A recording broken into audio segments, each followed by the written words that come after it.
Olá pessoal, estamos abrindo agora o terceiro bloco da aula de Direito Penal sobre a punibilidade e as causas de sua extinção.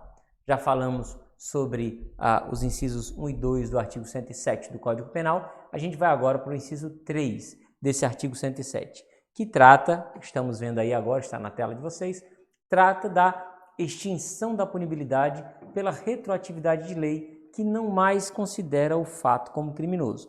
A chamada, nós já sabemos, a chamada abolitio criminis, né? A ideia é justamente essa de abolição. É a figura que se concretiza através de uma lei, aprovação de uma lei penal, que vai lá e suprime determinado dispositivo legal que descreve, que define uma conduta tida por criminosa, certo?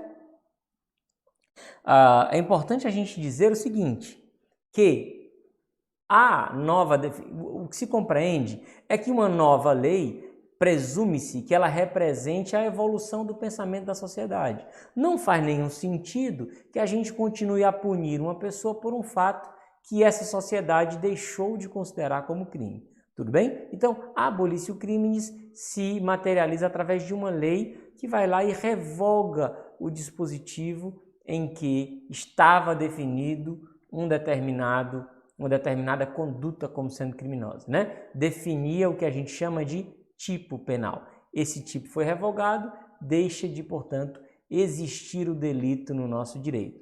É importante eu destacar aqui para vocês, lembrar o seguinte, só posso falar de abolitio criminis quando a própria definição, a figura delitiva é suprimida do ordenamento. Eu cito aqui ilustrativamente que, através da Lei 11.106 de 2005, o legislador extirpou do nosso ordenamento a figura do adultério como sendo um crime. Deixou de ser crime entre nós o delito de adultério com essa Lei 11.106. Por quê? Porque ela revogou o dispositivo que definia o crime de adultério e aquela conduta de adultério não está definida em nenhum outro dispositivo legal em vigor. Certo? Agora, por exemplo, em 2009, nós tivemos a aprovação da Lei 12.015 de 2009. Essa lei revogou o artigo 214 do Código Penal, que definia o famoso crime de atentado violento ao pudor. Quer dizer que essa lei 12.015 de 2009, que revogou o artigo 214 do Código Penal, ela aboliu, ela extinguiu a punibilidade de quem tinha praticado atentado violento ao pudor antes da sua vigência? Aquelas pessoas que tinham mantido contato sexual diverso da conjunção carnal contra a vontade da vítima mediante violência ou grave ameaça, essas pessoas tiveram a punibilidade extinta? Não. Por quê? Porque o artigo 214 foi revogado, mas essa conduta continuou definida como crime no artigo 213 do Código Penal. Agora, tudo isso é estupro, né? A gente chama isso de princípio da continuidade típico-normativa. Embora o artigo 214 tenha sido revogado, a conduta que ele descrevia continuou sem nenhuma solução de continuidade, não houve nenhuma quebra. No dia A foi revogada a lei tal e somente no dia D a nova lei continua, a nova redação do artigo 213 passou a vigorar. Não houve nenhuma solução de continuidade. Aquela conduta que o artigo 214 do Código Penal definia, em nenhum momento saiu do nosso ordenamento. Portanto, não houve abolitio criminis. Abolitio, portanto, só se dá quando a figura é tirada do nosso ordenamento, né? Ok, vamos lá. Agora, o inciso 3, nós tratamos aí da extinção da punibilidade do agente pela prescrição, pela decadência ou pela perempção. Artigo 107, inciso 4 do Código Penal. Extingue-se a punibilidade pela prescrição, pela decadência ou pela perempção. Nós temos 3 causas de extinção de punibilidade previstas no mesmo inciso. E por uma questão de organização, eu vou fazer com vocês o seguinte. A prescrição é um tema que exige um pouco mais de atenção da gente. Então, eu vou tratar a prescrição sozinha numa aula mais à frente, certo? E a gente vai falar aqui dessas duas outras causas de extinção da punibilidade, a decadência e a perempção. E a gente vai continuar o estudo das demais causas do artigo 107 e a gente vai fazer uma aula inteira de 4 blocos falando somente sobre prescrição, certo? Essa causa de extinção, ela merece maior atenção, ela exige mais cuidado da gente. Então vamos lá. O que é a decadência? Em que consiste a decadência como causa extintiva da punibilidade? A decadência consiste, gente, aqui tem um conceitozinho básico de decadência, consiste na perda do direito de ação. Em algumas situações, a nossa legislação penal diz o seguinte, por exemplo, no caso do crime de ameaça, artigo 147, parágrafo único do Código Penal, diz lá que somente se procede mediante representação. O que é que isso significa? O legislador definiu que quando ocorre um crime de ameaça, o Ministério Público só pode agir se houver manifestação de vontade do ofendido. A representação nada mais é do que a manifestação de vontade do ofendido, né? Em que ele diz que deseja ver o autor do fato criminoso responsabilizado. Se ele não falar nada, o Ministério Público não pode fazer nada. Para ele falar, para ele representar, ele dispõe de um prazo. Esse prazo, ordinariamente, é de 6 meses contados da data em que ele descobre quem é o autor da infração penal. Se esse prazo passa sem ele ter feito a representação, o que é que acontece, gente? Decadência. É disso que a gente está falando, tudo bem? A decadência, portanto, é a perda do direito de ação. Nós não podemos mais ir em juízo buscar. O Ministério Público não pode mais pedir que o autor da ameaça seja condenado. Por quê? Porque ele dependia da representação e a pessoa que podia representar deixou passar o prazo sem providenciar essa representação, certo? Então, a perda do direito de ação pelo decurso do prazo para o exercício do direito de queixa. Queixa aqui, gente, não é a mera reclamação que o sujeito vai lá na delegacia fazer, como a gente costuma dizer, da parte do outro, registrar o BO, abrir, não é isso. Não é só isso. A queixa, nós estamos usando aqui como um termo formal, a queixa é a petição inicial da ação penal privada. Tudo bem? Queixa ou queixa-crime é o nome técnico de uma peça processual da ação penal privada que ela é inaugurada por essa queixa-crime. Então, assim como a representação, o titular do direito de queixa, nos crimes em que a lei diz que a ação penal é privada, o titular do direito de queixa tem o prazo de 6 meses a partir do dia que ele descobre quem foi o autor do fato, para ele exercer o direito de queixa. Se esse prazo passa sem ele ter exercido o direito de queixa, tchau, perdeu, operou-se, portanto, a decadência. Tudo bem, gente? Nós temos a previsão da decadência nos artigos 103 do Código Penal e 38 do Código de Processo Penal que a gente menciona aqui para vocês. Tá certo? A gente transcreveu aqui. Veja só, salvo disposição expressa em contrário. Por quê? Porque pode ser que a lei preveja um prazo diferente. Aqui a gente vai falar de 6 meses, né? Essa é a regra geral. Nós estamos na parte geral do Código Penal, que se aplica a todo o ordenamento jurídico penal, salvo se houver alguma previsão específica no outro sentido. Sem previsão específica no outro sentido, o direito de representação ou de queixa deve ser exercido dentro de prazo de 6 meses, contado do dia em que o sujeito venha a saber quem é o autor do crime, ou no caso do parágrafo 3º do artigo 100, o que é o parágrafo 3º do artigo 100? Ação privada subsidiária.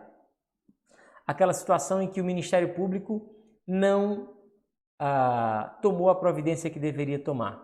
O Ministério Público recebeu um inquérito policial e ele dispõe do prazo de 5 dias ou de 15 dias para fazer alguma coisa, a depender de o réu estar preso ou solto, respectivamente, e ele não fez nada.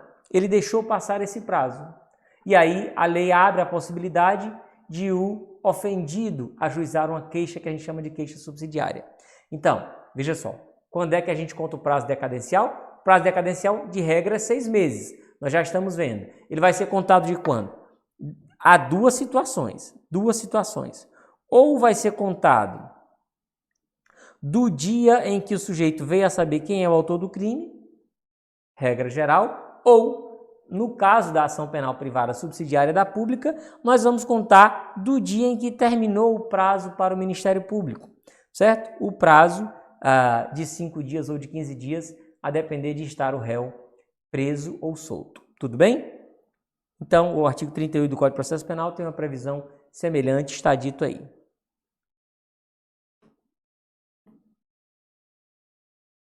Olha só, prazo decadencial, esse prazo decadencial, gente, veja só, nós estamos falando de decadência e nós estamos dizendo para vocês que a decadência extingue a punibilidade do sujeito. Portanto, não é um instituto de direito processual, é de direito material. Por que é material? Porque diz respeito à punição, diz respeito à pena, que é a essência do direito penal. Desaparece a possibilidade de punição. Então, o prazo decadencial, esse que a gente está falando aqui, é um prazo penal. O que é que significa isso? Quando se trata de prazo penal, ele não se suspende, não é passível de suspensão, não é passível de interrupção, não é passível de prorrogação, certo? Ele vai fluir sem nenhuma paralisação. Não pode prorrogar, se terminar no fim de semana, o sujeito tem que ter exercido antes, ele tem que dar o jeito de exercer até o fim do prazo.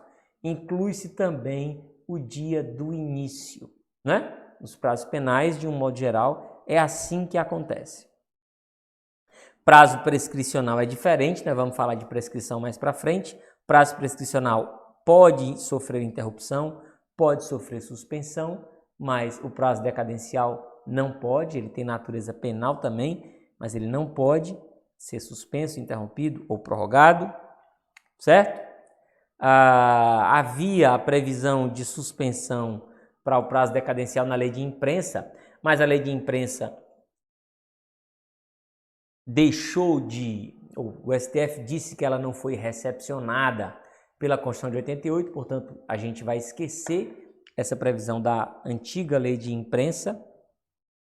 E aqui uma observação, uma curiosidade, um dado importante.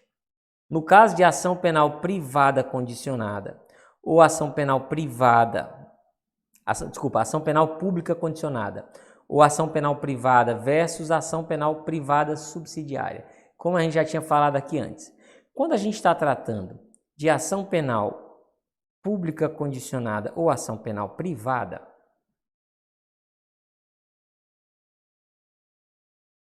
a decadência, ou seja, o sujeito que tinha um prazo de 6 meses para representar contra o autor da ameaça contra ele. Ele deixou passar esse prazo de 6 meses sem representar, o que é que vai acontecer? O Ministério Público não pode mais acusar o cara do crime de ameaça. Então, extingue-se a punibilidade no caso da ação penal pública condicionada à representação. Nesse caso, né? Extingue-se a punibilidade. A mesma coisa acontece nos crimes de ação penal privada, um crime contra a honra. O sujeito foi vítima de um crime contra a honra, ele tem um prazo de 6 meses para ele ajuizar a queixa-crime contra o autor do crime lá.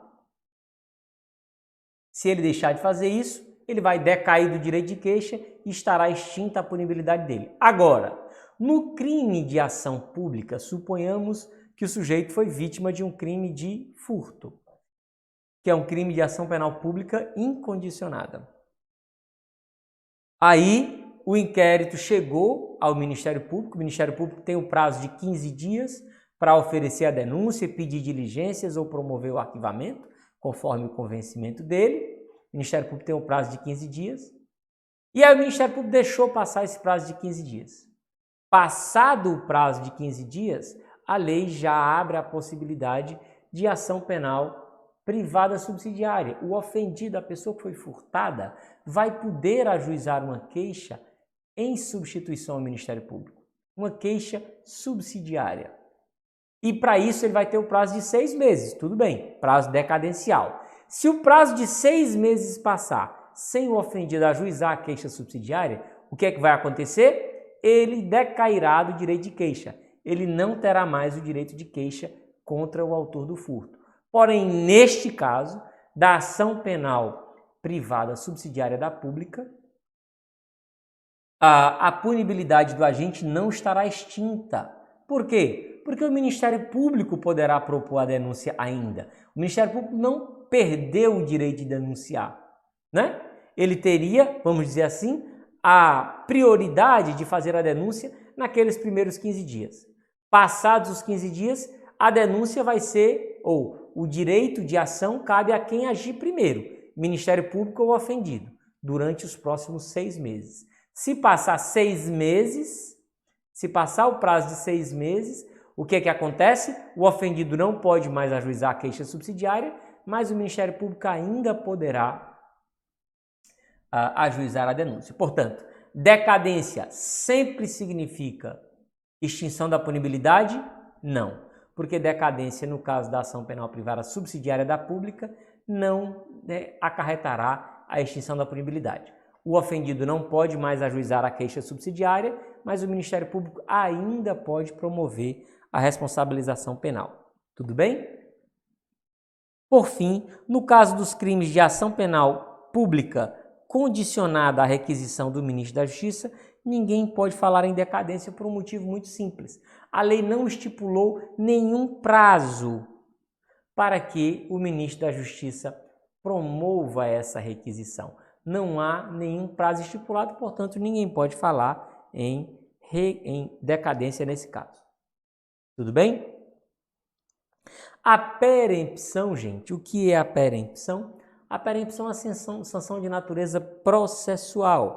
Ela também só se aplica, gente, olha só, ela vai estar mais claramente disciplinada no artigo 60 do Código de Processo Penal, que eu transcrevi para vocês, está dito aí, olha só. Nos crimes em que somente se procede mediante queixa. Ou seja, só há perempção nos crimes de ação penal privada propriamente dita ou personalíssima.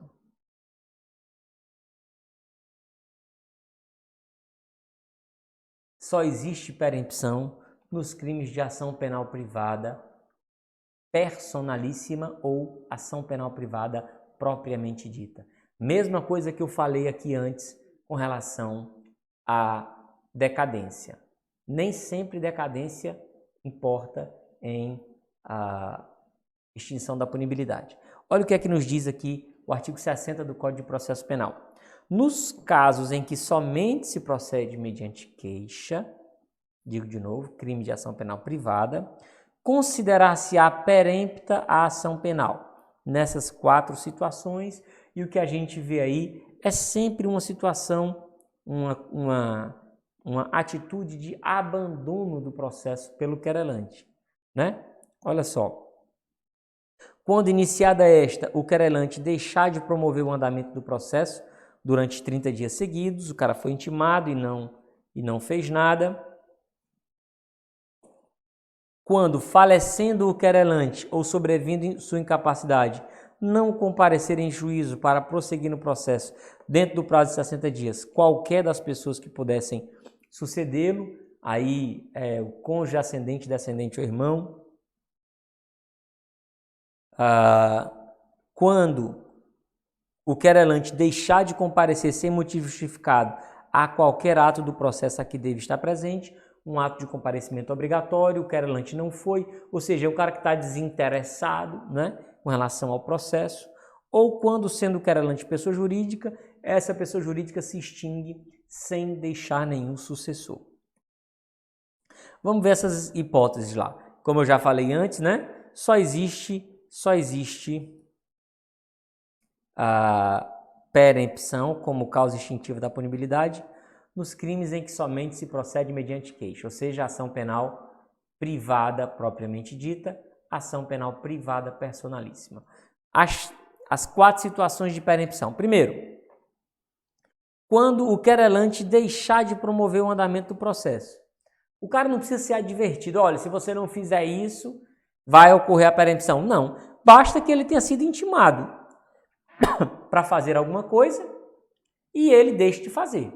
Se o processo ficar parado por 30 dias sem que o querelante tome a providência que deveria tomar, ele terá incorrido em perempção, perdeu, extinguiu-se a punibilidade. Não precisa nenhuma advertência especial para ele, tá certo?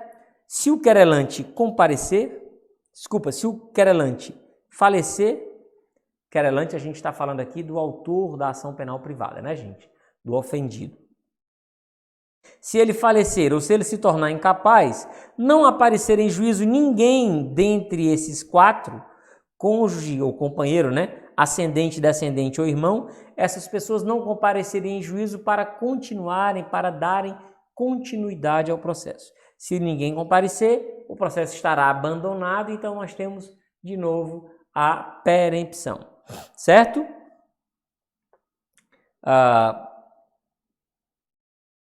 São algumas observações aqui com relação a essa história do comparecimento obrigatório. Não se considera ato de comparecimento obrigatório a audiência de conciliação. Está no rito dos crimes contra a honra?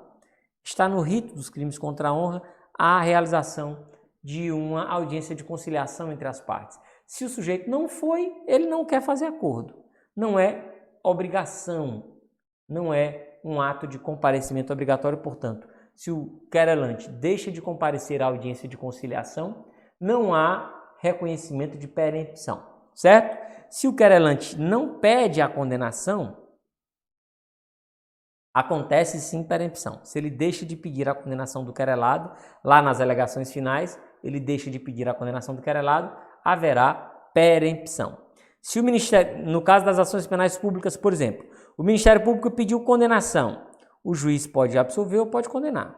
Se o Ministério Público pediu absolvição, o juiz pode absolver ou pode condenar. Tudo bem. Agora, na ação penal privada, se o querelante pede condenação, o juiz também pode fazer uma coisa ou outra. Mas, se o querelante pedir a absolvição, na verdade, ele não precisa nem pedir a absolvição. Basta que ele não peça a condenação. Se o querelante, na ação penal privada, não pede a condenação, nós teremos perempção. O juiz, ainda que ele entenda que é caso de condenar o réu, o juiz não poderá condenar porque a punibilidade está extinta pela perempção. Tudo bem? Por fim, a extinção de pessoa jurídica sem que essa pessoa jurídica tenha deixado sucessor. A pessoa jurídica era querelante, ela era autora de uma queixa-crime, e aí essa pessoa jurídica foi extinta e não deixou nenhum sucessor. Aí isso acarreta também a extinção da punibilidade do agente. Certo? Algumas observaçõezinhas, curiosidades aqui. Primeira delas, em caso de crimes conexos que sejam de ação penal privada, pode existir perempção de um apenas? Pode. Pode sim, porque, por exemplo, o sujeito querelante pode, nas alegações finais, deixar de pedir a condenação do réu em relação a um dos crimes. Então, em relação àquele crime, aconteceu perempção, mas em relação aos outros, não. Segunda observação. Ocorrida a perempção, o processo pode ser reiniciado? Não pode, porque a perempção extingue a punibilidade, não tem mais como. Eu não tenho como ressuscitar a punibilidade. Na hora em que acontece o fato que caracteriza a perempção, está completamente extinta a possibilidade de punição. Não posso mais falar em punibilidade. Terceiro, o querelante, imagina só, no caso do crime de ação penal privada. O querelante ajuiza uma queixa-crime. Esta queixa-crime é julgada procedente, ou seja, o querelado foi condenado. Mas o querelado não aceitou a condenação, ele recorreu.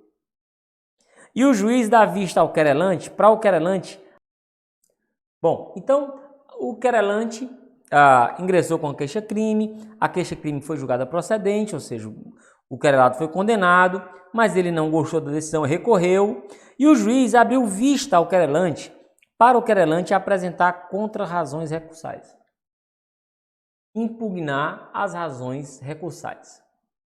Só que o querelante deixou de apresentar as contra-razões recursais. Essa desídia, o fato de ele não ter apresentado as contra-razões recursais, caracteriza perempção? Compreende-se que a peça de contra-razões é uma peça de manifestação obrigatória. Então, se o querelante deixar de apresentar as contra-razões recursais, como é uma peça obrigatória, ele terá incorrido em perempção. Extingue-se a punibilidade do querelado, nesse caso, né? O recurso nem precisaria subir porque está extinta a punibilidade. Agora, a situação do tópico 4 aí é um pouco diferente. O querelante ajuizou a queixa-crime é julgada improcedente. Ou seja, o querelado foi absolvido. Mas o querelante não gostou da decisão e recorreu, interpôs o recurso de apelação tempestivamente. E aí, interposto o recurso, o juiz abriu vista para o querelante apresentar as razões recursais. Mas o querelante apresenta as razões recursais fora do prazo. Apresentou as razões intempestivamente. A compreensão majoritária, gente, é de que essa tempestividade das razões não é nulidade, é mera irregularidade. Desde que o recurso tenha sido interposto dentro do prazo, ele será conhecido, mesmo que as razões sejam apresentadas a destempo, de forma intempestiva. Tudo bem? Então a gente encerra aqui esse nosso terceiro bloco e volta no quarto bloco para falar das outras causas de extinção da punibilidade que não sejam a prescrição. Nós vamos tratar de prescrição numa aula só para ela. Obrigado.